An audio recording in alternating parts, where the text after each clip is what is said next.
Hi hello welcome to one TV ET. 8 ఏళ్ల క్రిందట వచ్చిన నేను శైలజ సినిమాతో టాలీవుడ్ ఇండస్ట్రీలోకి ఎంట్రీ ఇచ్చింది కీర్తి సురేష్.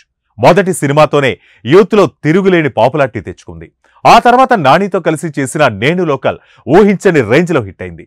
ఆ సినిమా తర్వాత కీర్తి కెరీర్ గ్రాఫ్ ఒక్కసారిగా పెరిగిపోయింది. ఎంతలా అంటే ఆ నెక్స్ట్ సినిమా ఏకంగా పవన్ కళ్యాణ్తో చేసింది. అజ్ఞాతవాసి సినిమాలో హీరోయిన్ గా చేసింది.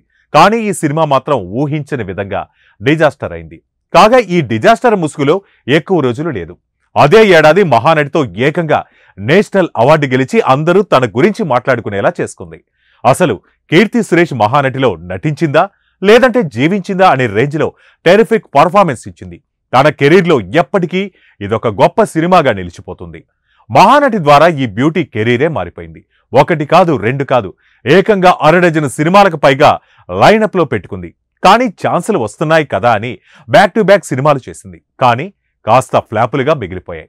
కాగా మళ్లీ గతేడాది రిలీజ్ అయిన దసరా వరకు ఈ బ్యూటీకి 3-4 ఏళ్లుగా సరైన హిట్ లేదు. ఇక ఇదిలా ఉంటే ఈ బ్యూటీ ఇండస్ట్రీలోకి వచ్చి 8 ఏళ్ళు అవుతున్న గ్లామర్లో మాత్రం ఎప్పుడూ హద్దులు దాటలేదు.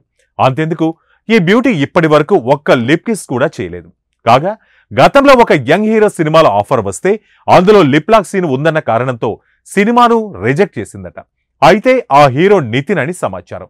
నితిన్తో యాక్ట్ చేయడం ఇష్టమే, కానీ లిప్ లాక్ సీన్ చేయడంతో అభ్యంతరం తెలిపి రిజెక్ట్ చేసిందని సమాచారం. ఇక వీళ్ళిద్దరి కాంబినేషన్లో 2 ఏళ్ల క్రిందట రంగ్ దే సినిమాలో నటించారు. వీళ్ల పేరుకు మంచి మార్కులే పడ్డాయి. ఇక లిప్ లాక్ సీన్ లో నిజమెంతుందో తెలియడం లేదు, కానీ ప్రస్తుతం ఈ వార్త మాత్రం సోషల్ మీడియాను ఊపేస్తోంది.